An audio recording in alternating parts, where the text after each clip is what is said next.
Assalamualaikum warahmatullahi wabarakatuh. Perkenalkan, saya Putri Kinasi Gusti, mahasiswa Unsia.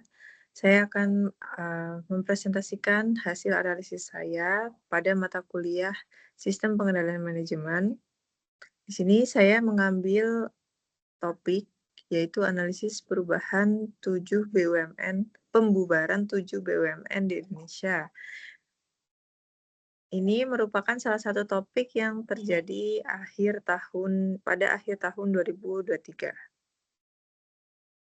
Baik, yang pertama, saya akan menjelaskan perusahaan apa saja yang mengalami pembubaran. Jadi pada akhir tahun 2023, pemerintah Indonesia melalui Kementerian Badan Usaha Milik Negara atau Kementerian BUMN resmi membubarkan 7 perusahaan plat merah yang dianggap tidak lagi beroperasi dan memiliki kinerja keuangan yang buruk. Mereka dianggap sudah tidak mampu melaksanakan perannya dalam memberikan kontribusi terhadap perekonomian nasional. 7 perusahaan tersebut, BUMN tersebut bersero yaitu yang pertama ada PT Istaka Karya, lalu Merpati Airlines, ada PT Kertas Leces, kemudian Kertas Kraft Aceh Indonesia, Industri Gelas, lalu Industri Sandang Nusantara, dan yang terakhir pembiayaan Armada Niaga Nasional. Nah, ketujuh perusahaan ini yang dibubarkan oleh Kementerian BUMN pada tahun 2023. Hasil analisis saya, yang pertama yaitu analisis terkait masalah organisasi. Yang pertama ada tiga poin yang saya dapatkan. Yang pertama yaitu struktur organisasi yang terlalu birokratis. Jadi organisasi BUMN ini menurut saya memiliki lapisan manajemen yang berlebihan, yang menyebabkan lambatnya pengambilan keputusan. Lalu kurangnya fleksibilitas dalam menghadapi perubahan lingkungan bisnis menyebabkan perusahaan sulit menyesuaikan diri dengan kompetensi pasar. Kemudian poin kedua yaitu kelemahan dalam sistem pengendalian formal. BUMN seharusnya memiliki pengendalian organisasi yang berbasis SOP yang ketat. Tetapi pada kenyataannya banyak prosedur hanya bersifat formalitas tanpa implementasi yang efektif. Lalu sistem pengawasan internal tidak mampu mencegah penyimpangan. Ini beberapa penyimpangannya diantaranya pengelolaan aset yang buruk, proyek yang tidak produktif, dan pemborosan biaya operasional. Lalu yang terakhir yaitu kegagalan dalam perumusan strategi. Banyak BUMN gagal dalam perumusan strategi bisnis yang adaptif terhadap perubahan pasar. Ini contohnya bisa kita lihat pada PT Merpati Nusantara Airlines. Ini penerbangan ya. Itu model bisnisnya masih konvensional tanpa mengadopsi pendekatan low cost carrier sehingga kurang bersaing dengan perusahaan swasta. Selanjutnya analisis tentang pengendalian personal. Di sini ada 3 poin juga yang saya dapatkan. Yang pertama, lemahnya pengawasan terhadap manajemen. Banyak BUMN yang mengalami pergantian direksi terlalu sering, yang menyebabkan inkonsistensi kebijakan. Lalu pemilihan direksi lebih berbasis politik daripada kompetensi yang dimiliki oleh calon direksi tersebut, sehingga banyak keputusan bisnis dibuat tanpa kajian yang memadai. Lalu yang kedua yaitu budaya organisasi yang tidak kompetitif. Maksudnya di sini banyak BUMN yang memiliki mentalitas seperti pegawai negeri yang membuat pegawai kurang termotivasi untuk bekerja keras. Resistensi terhadap inovasi dan perubahan sangat tinggi, menyebabkan perusahaan sulit untuk berkembang. Lalu yang terakhir, kurangnya sistem evaluasi kinerja pegawai.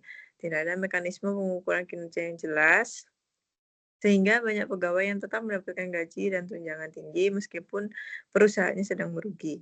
Sistem penilaian kinerja lebih bersifat administratif, bukan berdasarkan kontribusi nyata terhadap pertumbuhan perusahaan. Selanjutnya analisis insentif dan motivasi.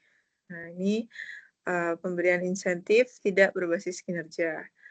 Banyak BUMN tetap memberikan bonus dan tunjangan besar meskipun kinerja perusahaan buruk.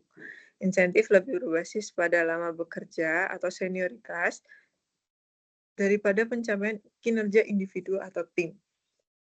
Tidak ada insentif untuk inovasi dan efisiensi. Sistem insentif tidak memberikan penghargaan bagi inovasi atau perbaikan operasional. Pegawai tetap menerima gaji dan tunjangan yang sama, terlepas dari kontribusi mereka dalam meningkatkan efisiensi perusahaan. Lalu poin yang terakhir, insentif yang justru mendorong penyimpangan. Dalam beberapa kasus, insentif yang diberikan justru mendorong perilaku yang tidak etis, seperti manipulasi laporan keuangan, pengambilan keputusan bisnis yang tidak rasional. Kemudian tingkat moral hazard tinggi, di mana manajer atau direksi tidak merasa bertanggung jawab atas kerugian yang ditimbulkan karena merasa posisi mereka yang paling aman. Lalu selanjutnya yang terakhir analisis keuangan dari sisi keuangan dan akuntabilitas. Yang pertama, pengelolaan aset yang buruk. Banyak aset BUMN yang dikelola secara tidak efisien.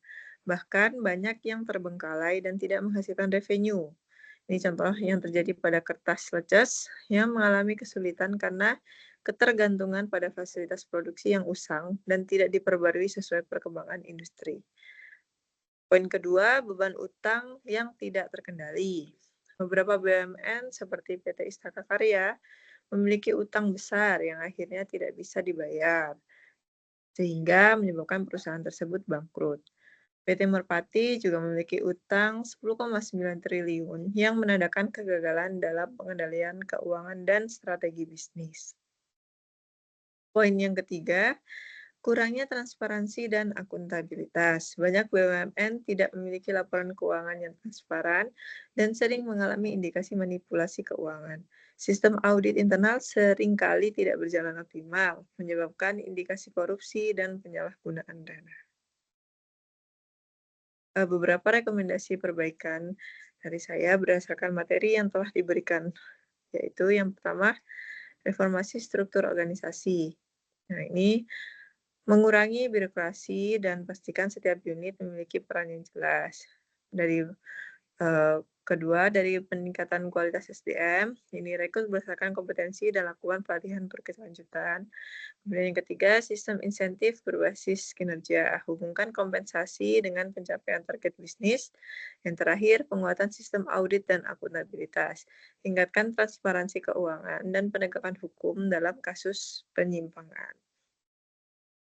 Ini cukup sekian presentasi hasil analisis saya terhadap pembubaran 7 perusahaan BUMN yang terjadi tahun 2023 di Indonesia. Mohon maaf apabila terdapat salah kata maupun salah informasi yang saya dapatkan. Demikian saya sampaikan, saya akhiri. Wassalamualaikum warahmatullahi wabarakatuh.